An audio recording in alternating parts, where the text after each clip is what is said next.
Hello guys, আজকে আমি তোমাদের একটা নতুন জিনিস দেখাবো। তো চলো ওই জিনিসটা আমি তোমাদের এখন দেখাতে নিয়ে যাচ্ছি। তো এই দেখো জিনিসটা। ওমা, তুমি কি সেজে বসে আছো? তুমি বনফুল ফুল সাজিয়ে দিয়েছো, তাই বনফুল ফুল সেজে কি রয়েছে। জোরে বলো? তুমি আমাকে বনফুল সাজিয়ে রেখে দিয়েছো, তাই বনফুল সেজে রয়েছি। দাঁড়াও, তোমার এটা পুরোটা সবার দেখাই। কি সেজে বসে আছো এটা? মাথাটা হেভি লাগছে। তোমার ভাইরাল গানটা একটু করে দাও। আমি বনফুল গো। তো পুরোটা করো, একটুকুনি কেন? এইটুকু না না, করো করো। তারপর কি হবে? গানটা করো।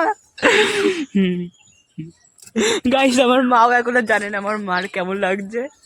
আমি ওইভাবে ফুল দিয়ে সব করছিলাম। গানটা করো। আমি পারি না।